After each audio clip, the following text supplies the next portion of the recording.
तो आपके आदरणीय नेता जो चिराग पासवान जी हैं वो कह रहे हैं कि मेरी प्रदेश मुझे बुला रही है और बाल कटवा रहे हैं विदेश में, क्या कहिएगा? तो ये बताइए, चिराग पासवान जी की तो पहली प्राथमिकता बिहार ही रही है ना। हाँ। तो बिहार की राजनीति में बिहार में सक्रिय होंगे। अच्छा, बिहार, ये बताइए, पार्टी अगर चाहे, चिराग पासवान ने आज तक क्या किया है ये बताइए? क्या बिहार के युवाओं के लिए चिराग पासवान ने आज तक क्या किया है? अभी तो 5 काम गिनाइए आप। ये बताइए, 6 महीने पहले तो भारत सरकार के मिनिस्टर बने हैं। अभी आप उससे पहले सांसद थे ना। सांसद क्षेत्र विकास नहीं किए हैं। क्या किए? 5 काम बिहार के युवाओं भाई चकाई से नहीं, युवाओं वही बात है, जो युवाओं की बात, वही बात। एक सांसद लगाते हैं। आपके विजन में, आपके डाटा में ये बना था कि बेरोजगारी बिहार से कैसे दूर हो, कैसे दूर हो। मुंबई में जाकर बाल कटवाने से बिहार की बेरोजगारी दूर होगी। ये बताएं। आपका कहना है कि बिहार में कुछ भी घटना दुर्घटना होता है तो आपके नेता पहुंचते हैं? बिल्कुल पहुंचते हैं। भोजपुर पहुंचे आपके नेता, नालंदा पहुंचे आपके नेता, कहाँ पहुंचे? अच्छा, इसके पूर्व में पहुंचे काम नहीं करता उनके मामला, उनके सब संज्ञान में मामला गया है। पटना आएंगे, पहुंचेंगे। कल पटना आ रहे हैं। कल देश के यशस्वी प्रधानमंत्री नरेंद्र मोदी के कार्यक्रम मधुबनी में आ रहे हैं, साथ में आ रहे हैं। 5 शहर का पानी पियेंगे, 5 शहर का नाश्ता करेंगे और चल जाएंगे फ्लाइट से। नमस्कार, मेरा नाम है मिथिलेश कुमार और आप देख रहे हैं द न्यूज हब। देखिए, केंद्रीय मंत्री चिराग पासवान का एक नारा है, बिहार फर्स्ट और बिहारी फर्स्ट। बिहार फर्स्ट कैसे होगा भैया? जब बिहार के लोगों को रोजगार मिलेगा तब ना बिहार फर्स्ट होगा। लेकिन चिराग पासवान जो है मुंबई में जाकर हेयर कट करवाते हैं और कहते हैं कि बिहार फर्स्ट और बिहारी फर्स्ट। हम बातचीत करेंगे, दिनेश पासवान जी हैं, चिराग पासवान के प्रवक्ता, क्या कहिएगा? सबसे पहले तो आपको बता देना चाहते हैं कि हमारे संस्थापक स्वर्गीय रामविलास पासवान जी ने भारतीय राजनीति में और केंद्र की राजनीति में अहम भी भूमिका निभाई थी और हमेशा वो देश की राजनीति में सक्रिय रहे हैं। और कहीं ना कहीं आपको बता देना चाहते हैं कि हमारे नेता आदरणीय चिराग पासवान जी की पहली प्राथमिकता बिहार रही है और उनका पूरा फोकस केंद्रित बिहार ही रहा है। तो आपको बता देना चाहते हैं, उनके पिता बिहार के राजनीति में सक्रिय रहे, लेकिन बेटा किस मोड़ में जा रहे हैं? हमारे संस्थापक स्वर्गीय रामविलास पासवान जी बिहार की राजनीति में नहीं, देश की राजनीति में अहम भूमिका निभाए और सक्रिय रहे हैं।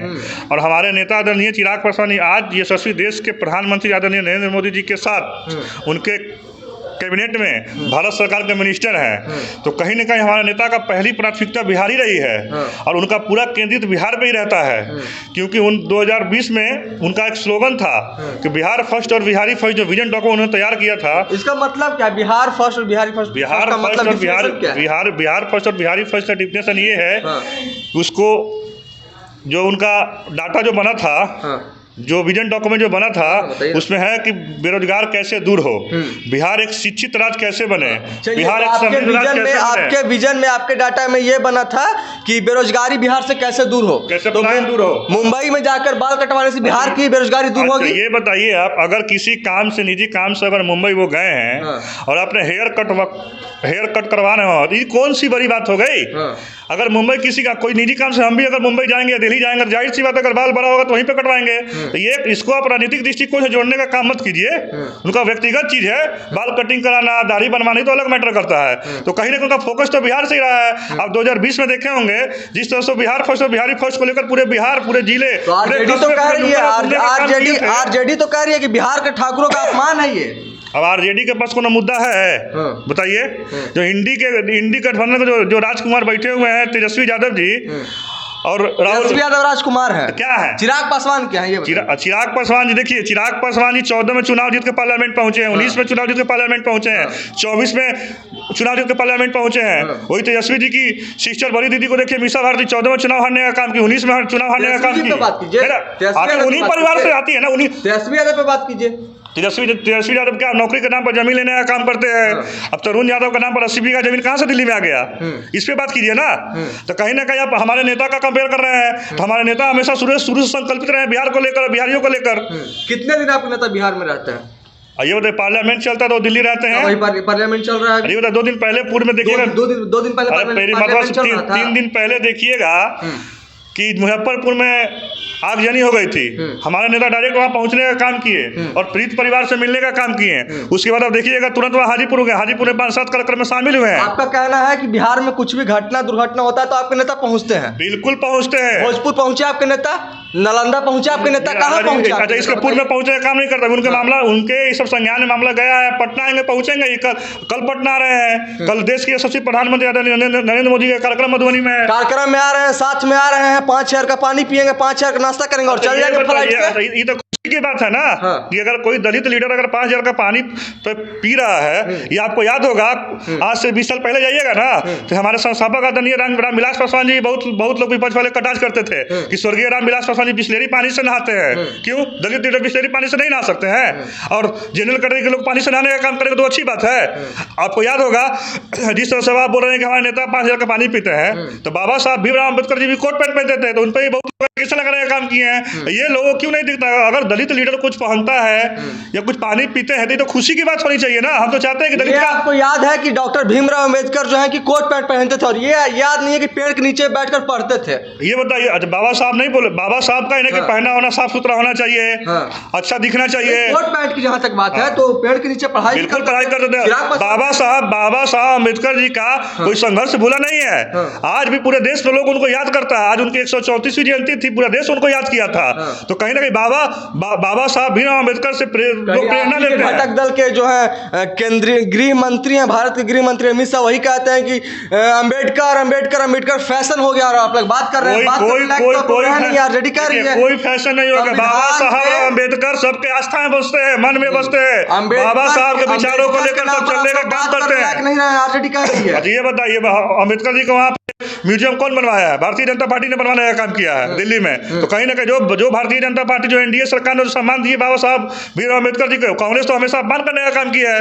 यहाँ तक 90 का दशक देखिएगा, उसमें तो बाबा साहब भीमराव अम्बेडकर जी का सेंट्रल हॉल में एक प्रतिमा तक नहीं लगा हुआ था। इसको तो हमारे नेता आदरणीय स्वर्गीय रामविलास पासवान जी ने देश के संसद में उठाने का काम किए थे। तो जो एनडीए सरकार ने बाबा साहब को जो सम्मान देने का काम किया है, इंडी गठबंधन के पास इसके पास कोई जवाब नहीं है। अमित शाह जब अपमान किए थे बाबा साहब डॉक्टर भीमराव अम्बेडकर का, तो चिराग पासवान आवाज क्यों नहीं उठाए? एक ट्वीट भी नहीं हुआ, टाइपिंग मैसेज भी नहीं हुआ। देखिए देश के यशस्वी गृह मंत्री कोई अपमान वाले देखिए हमारे नेता कभी नहीं डरे हैं।